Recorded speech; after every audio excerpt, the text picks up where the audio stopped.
Hello! So, first and foremost, let me explain what this video is. Due to an audio issue with the last episode, it has no audio of me. I don't exactly know why this happened. I did some test recordings afterwards and it seems to be fixed.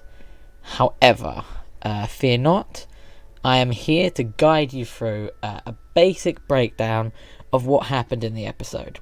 You can still watch the episode, it has everyone else's audio in it, but it doesn't have mine, so a lot of main points are missed. So my apologies, hopefully this doesn't happen again, but let's just deal with it as best we can. So, when we started, our group was in a little bit of a pickle, slap bang in the middle of a bar fight. Never fear, however, thanks to a warning from a mysterious hooded orc, they were ready for this fight. Overall, the fight went pretty well for our team. Nerestine got to try out her newly acquired Death Cleric abilities. Yak tactically hid behind the bar, occasionally popping up to do an Eldritch Blast or two. Wilk found Waldo in the hearts and minds, aka skulls and chest cavities of the enemy. Cathro swung the big sword. And this new orc, revealed to be named Raoul, began to do the many big stabs himself. What of Hera, you ask? Well, the Fey Ranger herself dished out her normal slashy-washy good blows, but this time with a slight difference, using her blessings of the court to hunt the enemy even more to the point that they became frightened of her.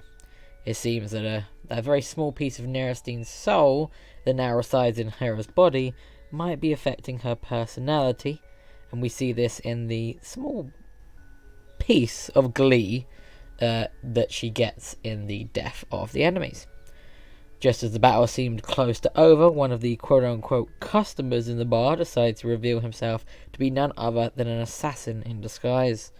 After dealing some nasty critical damage, the group reassessed the situation and looked at a new way to win the fight. Yak had the unfortune to be knocked down, only to have Insira use Channel Divinity to bring him back up because, well, Life Cleric. For this use, however, her god, Chaos, decided that a gift was appropriate. A randomly generated gift, too. And after the dice were rolled, it was decided that she would get a new hair colour, her hair now turning into a pleasant green for the next hour. She, however, was very unhappy with that. A crossbow bolt from a hiding Black Hand member threatened to send Yak back to the ground, but with quick thinking and the use of one of his magical runes, Cathro managed to punch one of his daggers strapped to his chest and redirect the arrow through use of one of said runes.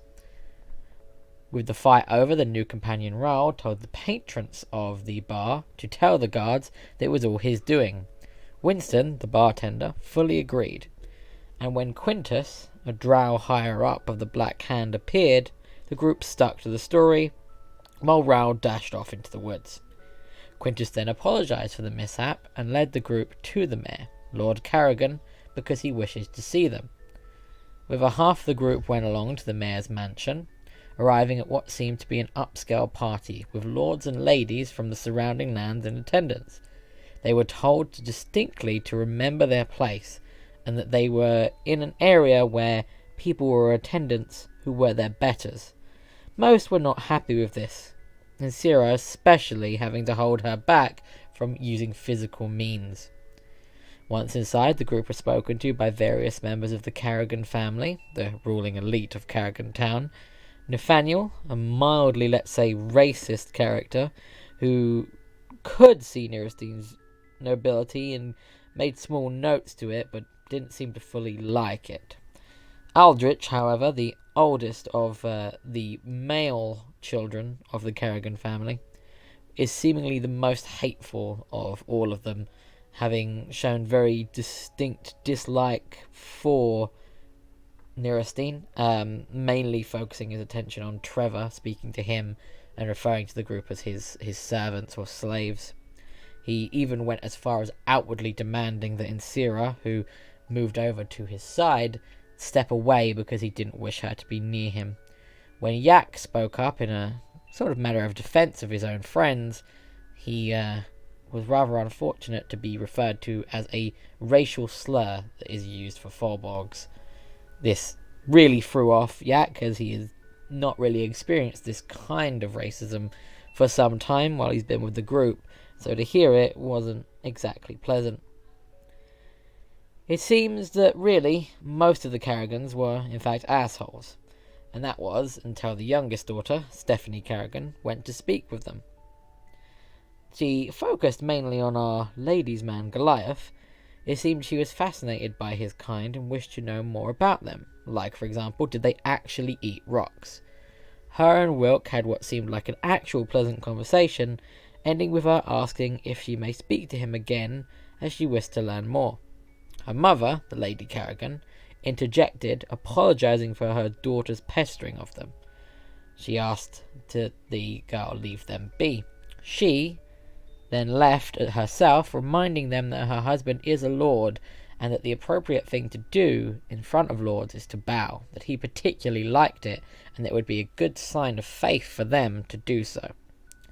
Next to pester our out-of-place Crusaders was Alabaster, a strange-looking man who announced that he was the Grand Master of the Black Hand, and his force were here to help the town with a terrorist issue. A band known as the Red Ravens have been preventing tax collection and attempting to overthrow the Carrigan family for the last 5 years, the Black Hand having stepped in around 2 years ago to stop them. Carrigan himself, now free to talk, makes an offer to our group, but to do so he wishes to speak to them a little bit away from everyone else, while giving a little bit more of an explanation as to who the Ravens were and what was going on. The Red Ravens were once a serious threat, even having some of the town guards on their side. That was until Alabaster approached him with an offer. The Black Guard would come in and act as replacement guards, people who wouldn't be able to be bought because they have their own strict code and their own ways of making coin. To take over, however, this meant the firings of all the guards that served him before. The plan of the Black Hand to ultimately defeat the Red Ravens and crack down on people trying to help them by increasing taxes was working. Something, and we're not really told what, that the Hands did very specifically broke the Ravens' leader, rendering him, in Carrigan's own words, no more than a sad drunk. The Hand ready to find that last remaining hold of the Raven and destroy it, believing that it's somewhere in the forest. Carrigan, however, isn't just satisfied with that. Not just satisfied with the complete destruction of this renegade band. He wants their leader, a red-haired elf by the name of How the Red, to suffer. When asked why he's needed to suffer, Carrigan explains that How robbed some tax collectors while he and his youngest daughter was around. This did not sit well with him, and what threw him into a rage was that How had the gall to kiss his daughter's hand. Carrigan sees this as disrespectful. He knows that the Hand won't hesitate to kill How on sight, but he wants more than that. He wants to see him suffer. He wants to see him physically broken as well as mentally. He even goes as far as offering our group 300 platinum to make How suffer. Nirostine jumps at the chance. This shocked everyone else, who at this moment don't really have a good liking for the Carrigans, and seem to be swaying more to helping the Red Ravens rather than killing them. But after a few moments, they note that this is possibly something that she is doing as a plan, some kind of attempt to not incur Carrigan's wrath or rouse suspicion. The others, playing into this, say that they will discuss it, as they are really here to be keeping guard of Trevor. During all this, Hera is seated and is in some distress. Nirostine is the first to notice this, seeing that Hera almost looks sad. When the group start to leave, she tries to help Hera up, only to experience some kind of memory that isn't her own. What she believes to be a memory of Hera from when she was a Fae spirit. In the middle of the Feywild, she sees Hera holding a red-haired baby. It is questioned that perhaps this red-haired elf could be Hera's child, and could be Hal the Red himself, although they aren't sure. This is backed up, however, by the fact that while Hera has been in town, she has noted some kind of strange deja vu sense, some strange nostalgia, but she has never remembered actually being here. The group then start to head out of the mansion's upper floor to sleep in their caravan, knowing that there is nowhere in the actual Kerrigan town for them to sleep. They also consider accepting the invitation to speak to Ral, the aforementioned orc that helped them out in the bar. Before his departure from the bar, he did tell the group that once they were done with the mayor and they were ready, to come and find him in the forest so that he could tell them more. And that, my dear viewers, is a brief summary of 0% D&D, the episode titled The 1%, because social commentary. Hopefully we don't lose any more audio, but if it does ever happen again, I will do something like this, give you a summary, a abridged version, where you get the basic story beats, but you sadly don't get all of the character interactions or the character spotlights. It should be noted that we are going back to a bi-weekly game schedule. So next week there actually won't be a session, so there won't be a video. However, the following week, which will be, for those people watching this when it doesn't go up, the date of August the 26th. So look for a video that will happen in that week, in the week of August the 26th. I will say, however, to keep an eye out if you're enjoying the D&D content that we're putting out, because there is something that you may see pop up, not with our regular team, but there is something that you may see pop up that might help quench your D&D thirst, that does take place in the same universe as this campaign, and will establish more features of the world, see a bit of a story that we're not actually seeing at the moment, and may lead in to future events in this campaign.